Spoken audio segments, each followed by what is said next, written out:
जिंदाबाद जिंदाबाद जिंदाबाद। बोलो तेजाजी महाराज की जय, बोलो रूढ़ीचंद धनी बाबा की जय, बोलो लक्ष्मीदास जी महाराज की जय, बोलो जाम्बोजी महाराज की जय, करणी माता की खेड़ा धनी बाबा की 33 करोड़ देवी देवताओं की। बंसी वाले के स्टाइल में बुलवानी पड़ेगी, वो खोमा खोमा वाले स्टाइल में।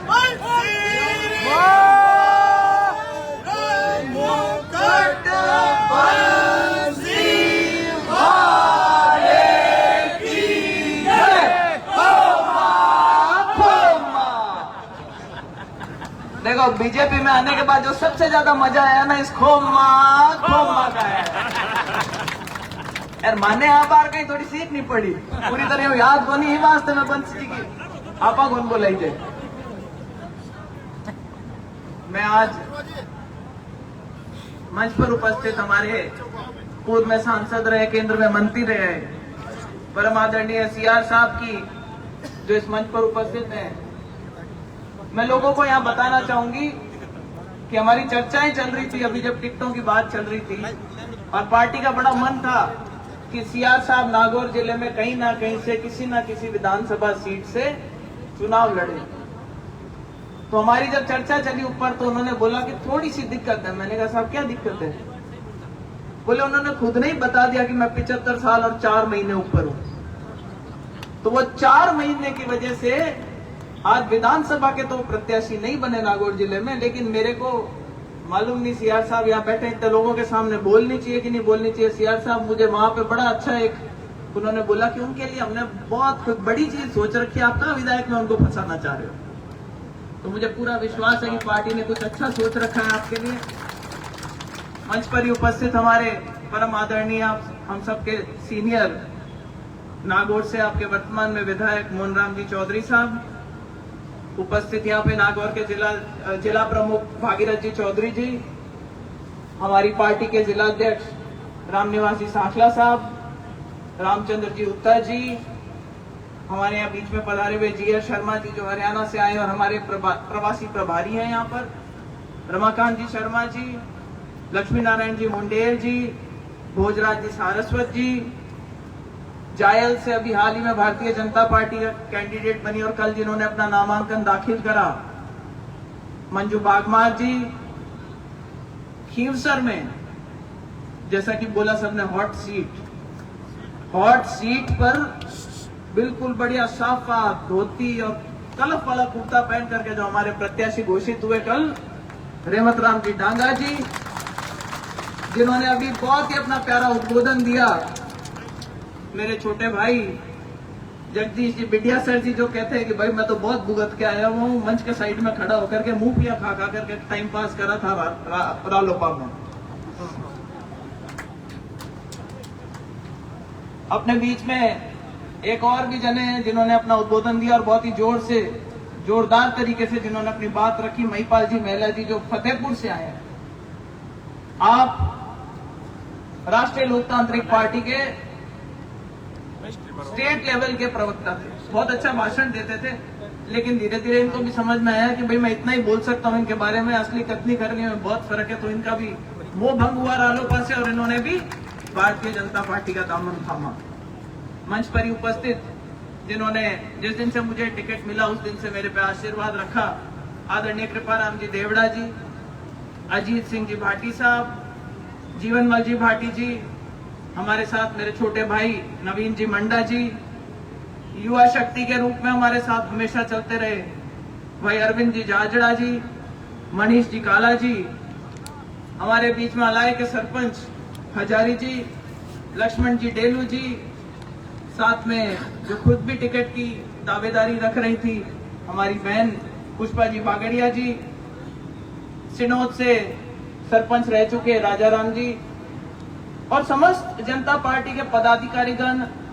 मैं मंचस्थ सभी अतिथियों के नेताओं के नाम नहीं ले सकी, इसलिए कहती हूँ सम्मानित मंच, मेरे सामने उपस्थित भारतीय जनता पार्टी के और जो कांग्रेस से आकर के या रालोपा से आकर के हमारे साथ जुड़े वो सभी पंचायत समिति मेंबर, जिला परिषद सदस्यगण, नागौर से नगर परिषद के समस्त वर्तमान पार्षद, पूर्व पार्षद, माताएं, बहनें और मीडिया के बंधुओं और भारी संख्या में यहाँ पर उपस्थित मेरे युवा साथियों, मुझे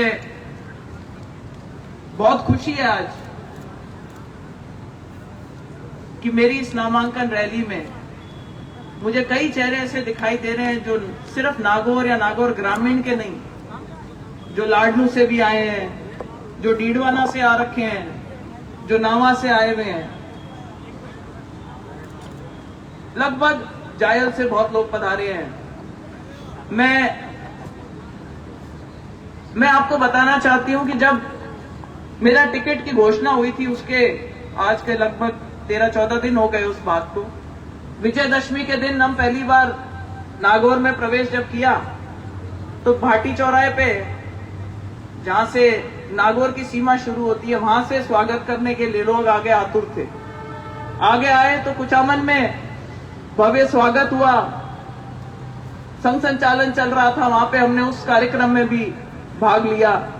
उसके बाद आगे आए तो बूढ़सू फाटे पे, फिर खाटू के बाद रोड, गगवाना, चेनार से फिर हम अमरपुरा गए, लक्ष्मीदास जी के दर्शन करे। उसके बाद खरनाल गए, तेजाजी महाराज का आशीर्वाद लिया। फिर हम उसके बाद आगे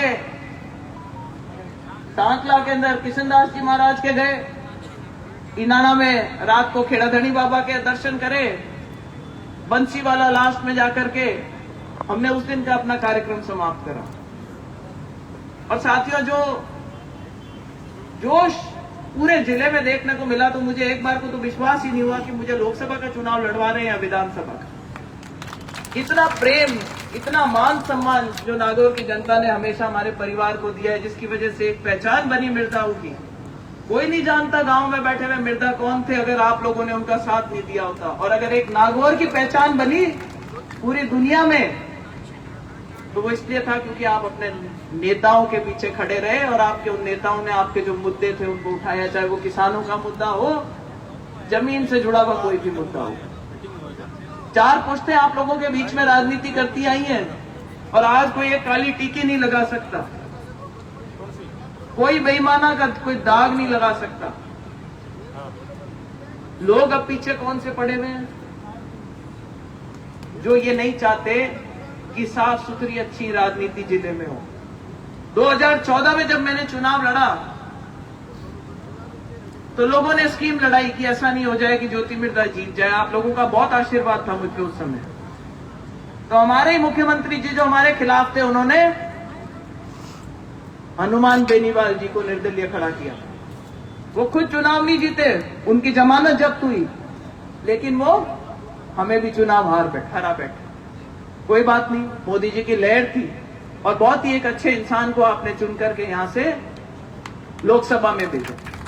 उन्होंने हमेशा समाज को आगे बढ़ाने की बात करी, विकास कार्य करवाने के काम करे, समाज के जितने बच्चों को शिक्षा की ओर ले जा सकते थे ऐसी बात करी। फिर समय आया 2019 का, फिर से मोदी जी की लहर थी। भारतीय जनता पार्टी के कुछ नेताओं ने मुझसे संपर्क साधा था कि हम चाहते हैं कि आप भारतीय जनता पार्टी में आ जाएं। कुछ 19-20 हुआ, कुछ लोग इनका समर्थन कर रहे थे और एक गठबंधन हो गया। ये मेरे सामने चुनाव लड़ लिए और यहां से जीत करके लोकसभा पहुंचे। लेकिन साथियों, नारा उस टाइम पर क्या दिया? उस टाइम पे हमारे जो छोटे भाई थे ना, जो साथ में वानर सेना में घूमते थे, वे कह दियो कि भाई बुआ जी है जकाने दिल्ली पुगाओ, फूफा जी के आपने रोटियां का फोड़ा पड़े। मैं देखो बेटा काम करती हूँ यार, क्या बे कहीं हुई अबे भाई टाइम बदल गई। ऐसे फूफा जी आज स्टेज मत ही है मैंने क्यों भी टाइम क्या बुआ जी थाका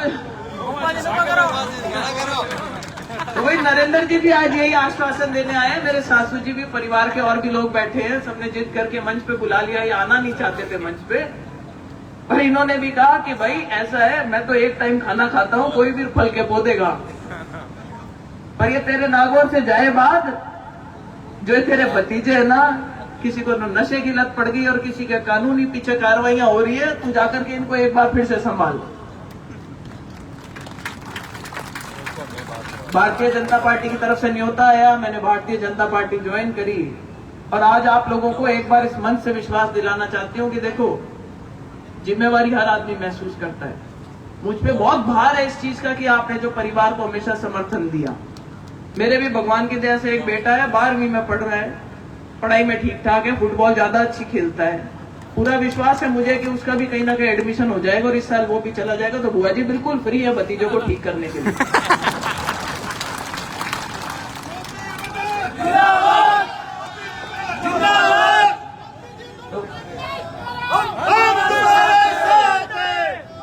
तो भाई परिवार की तरफ से पूरी छूट है, बिल्कुल फ्री है। सामने वालों ने उठा करके एक आरोप लगाया कि साहब 4 जनरेशन इनकी आ गई और यहाँ पे नेतागिरी कर गए, इनका हेडक्वार्टर पे मकान नहीं है। मैंने कहा 10 शहरों में ले रखा है, एक शहर में और सही। आने से पहले मकान खरीदा, रजिस्ट्री कराई और आज जब मैंने मेरा नामांकन दाखिल किया है तो 111 नंबर अमर सिंह कॉलोनी, स्थायी पता। किसी की जरूरत नहीं है, सीधे आओ सीधे मिलो। तो ये भी ओलबा किसी को नहीं मिलेगा, मेरे किसी कार्यकर्ता को। इसकी भी व्यवस्था करके इस बार नागौर में पैर रखा है अपन ने। रही बात भारतीय जनता पार्टी के कार्यकर्ताओं की, देखो मेरे साथ कभी भी कोई जुड़ा हुआ रहा, चाहे कांग्रेस पार्टी का था, चाहे भारतीय जनता पार्टी के लोग भी कभी काम कराने आ जाते थे, ना तो मैंने कभी भेदभाव रखा। और अब तो मेरी ड्यूटी बनती है कि मैं इस परिवार में नहीं आई हूं। यहाँ पे जो लोग पहले से स्थापित है, चाहे वो नेता हो चाहे कार्यकर्ता हो, आपको आगे रख के चलेंगे, आपका पूरा मान सम्मान करेंगे और जो वाजिब काम आप बताओगे उसको करने में आपको प्राथमिकता देंगे।